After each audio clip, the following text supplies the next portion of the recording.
guys, welcome back to the channel, and today we're going to be reacting to Italy. Top 8 unspoken rules. Ciao a tutti! I want to give you an overview of the top 8 unspoken rules that will help you get by in the Italian context. And the first one is alcohol. Alcohol is definitely a huge part of Italian culture.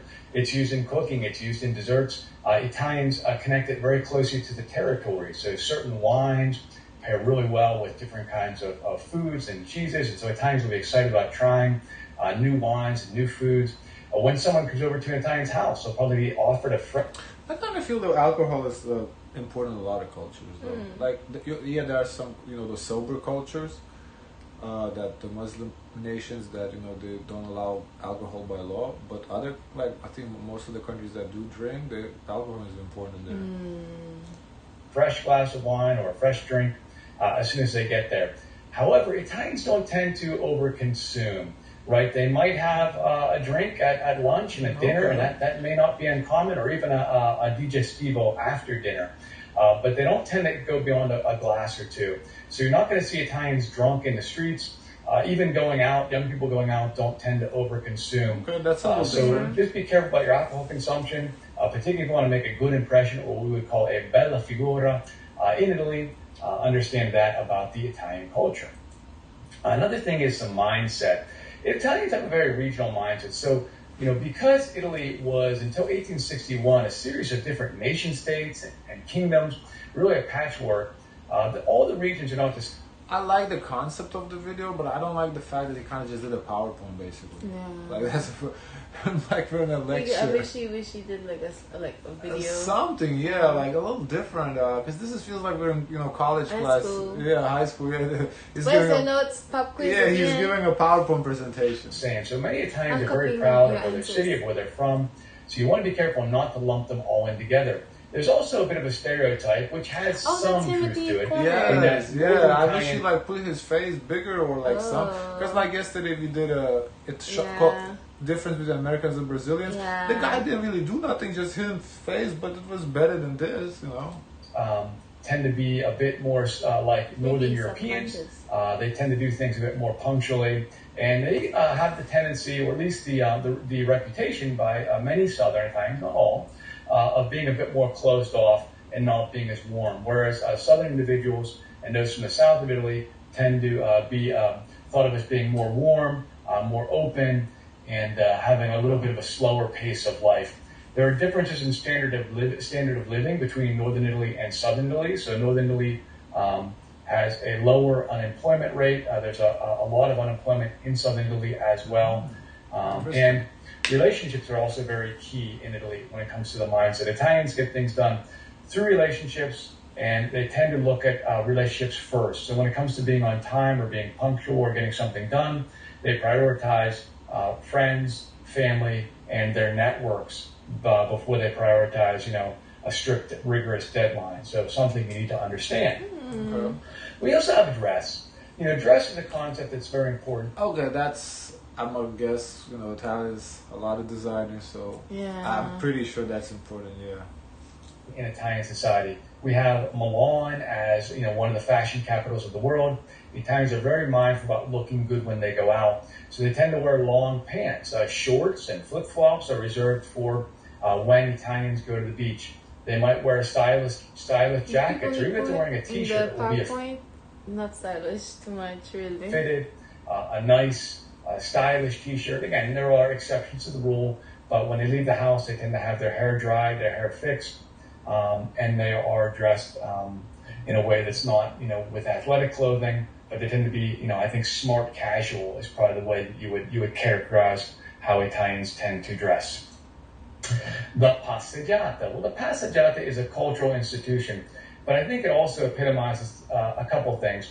One is after the lunch hour, before dinner, an Italian lunch finishes around 3 o'clock, between 3 and 4. So shops start slowly opening back up again. Many close over lunch. And individuals leave their home. Oh, that's interesting. So they have a little siesta too. Probably they close for lunch. Okay. Offices, they leave. They come back from school. They leave their homes after lunch, and they tend to put on some nice clothing or get dressed up, fix their hair, put on their makeup, and they meet all of their friends and their relatives that might be in the town and their acquaintances. And because Italians tend to not move away from home, many of them, they tend to stay in their communities. They're very attached, they're very connected to them, and they know a lot of people. And they make a real big show, a real big spectacle of greeting people that they might have seen just a few hours ago as though they hadn't seen them in years. So they'll kiss each other on the other side of the cheek and give them hugs and be very animated in this. And it's really wonderful. The historic centers are typically closed in Italy to traffic. And that's where some of the nicest shops are, and the gelateria and the cafes maybe. So Italians enjoy a coffee or an ice cream, and they spend some time socializing. So as you approach from the side street, it's really interesting because you hear this buzz of people. It sounds like a cocktail party almost. And then you'll see the streets are flooded. This happens every single day, and it's definitely... Yeah, this guy really needs like some visuals or something in the video. This really feels like college classes. It's pretty boring. Something you want to make sure that you participate in, so get dressed up and enjoy it.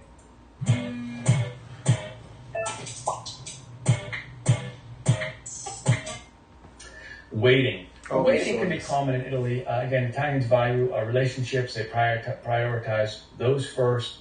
So you may be waiting for things on people, and it's important to be patient. Something else about waiting is lines. You may notice lines at a restaurant or lines in something like a post office or a bank or a pharmacy. The Italians might cluster around and not form a very straight kind of Anglo-Saxon style line. And so you might have the clerk may just simply blurt out, "Chi è il prossimo?" Who's next? And Italians mentally tend to keep track. Now, if someone tries to break this protocol and goes forward, someone might say, excuse me, I was next. Which, if you see this happening, you can do that as well. You can simply say, I was next, excuse me, and that should help. Waiting is also important when you go to a restaurant. If you're in a restaurant, Italians aren't going to bring you your bill as soon as it's done. They prioritize enjoying life. They don't want to rush you, so you will wait for your bill, or you can ask for it when you're ready to go. So understand that. But being impatient is certainly a way to... I think that's kind of similar here with the bill too. They don't really rush you. They don't give you the bill until you ask, or they ask, "Oh, do you want anything else?" And then if you say no, we're done. Then they kind of. So I think in restaurant sense it's similar. I think the only difference is how long you could stay at the restaurant for, because it seems like you could stay at the restaurant for hours in Italy or in Europe, as opposed to here they kind of have a time cutoff, an hour and a half. I never experienced it where somebody's trying to rush you out though. I mean, I guess we never tried to stay for 2 hours, but I don't know. I mean, if it's busy, yes, I think so. But if it's not busy, you could just sit around. I don't think they would really say anything. Rude. As long as you're buying, so you want to be mindful if you're just sitting without if you need to get something done, you're better off flattering people and begging, in the sense of saying, "Oh, please, can't you help me out? I really need your help." That's much better when it comes to getting something done. Greetings.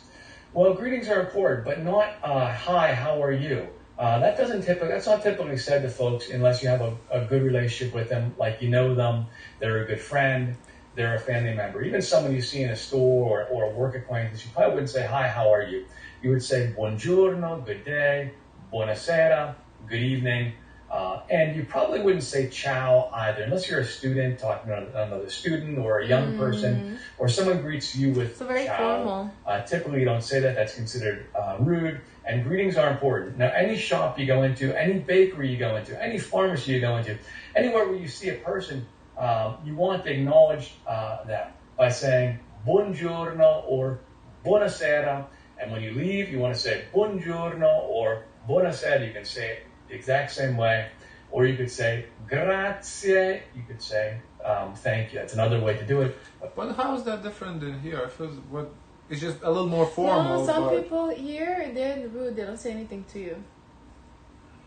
I mean, I guess I was raised differently. I don't know. It's always it's just who was raised with manners. Yeah, but I feel it just seems a little more formal. Instead of hey, you say hello, you know. But aside from that, I mean, I don't know. Doesn't seem that different. Make sure you use those greetings. Smiling. Italians do smile. They're happy people. But if they don't know someone on the street, they don't simply flash them a smile. If you are a young person or a woman in particular, and someone smiles at you and you smile back and you don't know them, it's perceived as being flirtatious, and it could result in unwanted attention. Italians are really good at reading body language. So, when you're walking on a street, Italians don't nod and say hello to everyone, as you're taking their... Yeah, that's very American thing. That's very American. Yeah, I'd never either. You go and you say hi to everyone. Like, you go for a walk in the park, you say hi to everyone. I don't know you, what I'm saying hi to you for. Morning walk, unless they know the person or they get to know them. There are exceptions to the rule, but that's generally how it works. In a smaller town, they may, on a hiking trail or something like that, you might acknowledge someone by saying hello. But beyond that, it's not common to smile and nod at everyone you see in the street. Food to go. So Italians don't typically get food to go. They might take it home, take some food home to eat at home, buy something from a tavola caldo or something where you can get some dishes to go. But they're not going to eat a sandwich as they're walking down the street or drink a coffee as they're wandering down the street. Well, when we do our food reactions, we see people, they take it out and they eat it on the street. So, but they're not Italian, I guess. So, that kind of shows it too. Or have a piece of pizza or something. A gelato is an exception. You can wander and have a gelato as you're on the street. Also, food to go, like you finish your pizza at a restaurant, you have half it left and you bring it home. You could ask for it, but it's pretty uncommon to do that. Italian pizza also gets quite soggy. So leftovers like that at the restaurant isn't common to get it to go. What are some phrases that can help you with these? Frase, well, ciao, but we don't want to say ciao unless ciao is given to us, as I mentioned. Buongiorno, so good he's day. Like, Buonasera, good evening. I assume he lives in Italy. It seems like it. Now this is lumped in with greetings. Always say please, and always say to Italy. Grazie, thank you, or appropriate. Prego. Prego means you are welcome. It also means please come this way or go right ahead. And there's some other meanings as well. You might find marinara sauce. There's a tune for that. Permesso.